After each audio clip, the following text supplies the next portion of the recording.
पहलगाम येथील दहशतवादी हल्ल्याच्या घटनेनंतर संपूर्ण राज्यामध्ये घटनेचे पडसाद उमटलेले आहेत।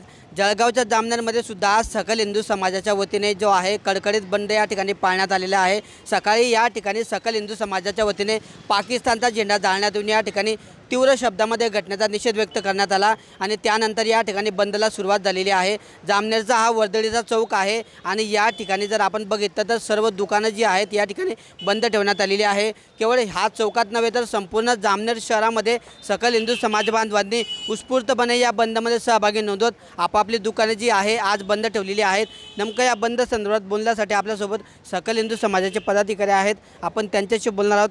काय सांगणार दादा, आज या ठिकाणी बंद ठेवण्यात आला आहे? जय श्रीराम। मागील 3 दिवसापूर्वी पहलगाम या ठिकाणी जो भ्याड हल्ला आतंकवाद्यांनी इस्लामिक आतंकवाद्यांनी जो केलेला आहे त्याचा निषेधार्थ या जामनेर शहरात पहिल्यांदाच सर्व हिंदू एकत्र येऊन चर्चा केली की आपण बंद पाडावा, एक निषेध नोंदवावा।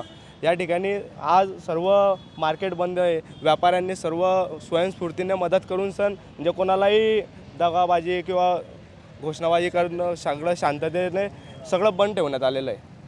सकाळी नेमकं तुमच्याकडून आंदोलन करण्यात आलं होतं या ठिकाणी, काय आंदोलन? सकाळी निषेधार्थ या ठिकाणी पाकिस्तानचा झेंडा, पाकिस्तान व जे इस्लामिक आतंकवादी त्यांचा पुतळा या ठिकाणी दहन करण्यात आला। जे म्हणजे हे राज्यव्यापी नव्हे तर राष्ट्रव्यापी आंदोलन या ठिकाणी करण्यात आलेलं होतं। भाऊ, आज या आपल्या आंदोलनामध्ये सर्व हिंदू सकल हिंदू समाजाचे बांधव जे आहेत ते उत्स्फूर्तपणे सहभागी झालेले आहेत आणि आत्ताची दुपारची जी वेळ आहे 12:30ची वेळ आहे, मात्र तरीसुद्धा या ठिकाणी कडकडीत बंद पाहायला मिळतो आहे। भारतात आतापर्यंत जे हल्ले झाले त्या हल्ल्यांमध्ये आतापर्यंत आपले सैनिक बांधवांचे जीव गेले, पण देशात ही अशी घटना पहिल्यांदा पाहायला भेटली की धर्म विचारून कोणाची हत्या करण्यात आली आणि ही घटना खरंच भारतामध्ये निंदनीय आहे।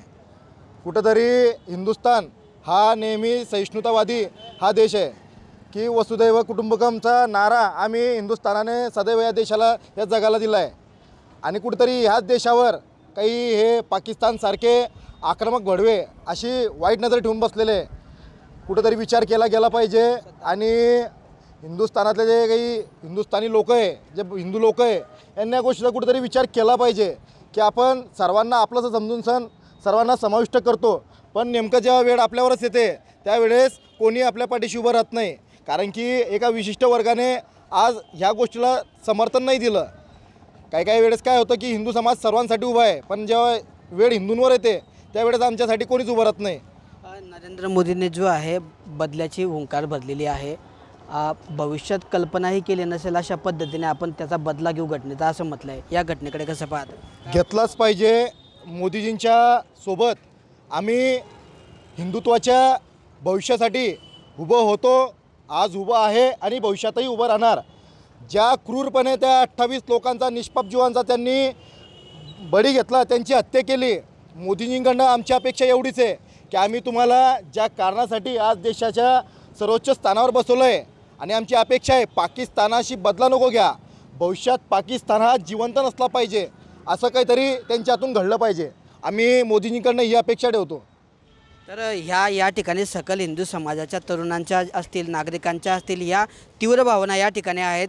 नरेंद्र मोदींनी जो निर्णय घेतला त्याच्या संपूर्ण आम्ही पाठीशी आहोत, मात्र या ठिकाणी जे आहे जो पूर्ण पाकिस्तानात दिसला नको पाहिजे अशा तीव्र भावना या ठिकाणी नागरिकांनी व्यक्त केल्या असून या घटनेचा तीव्र शब्दात निषेध व्यक्त केला आहे।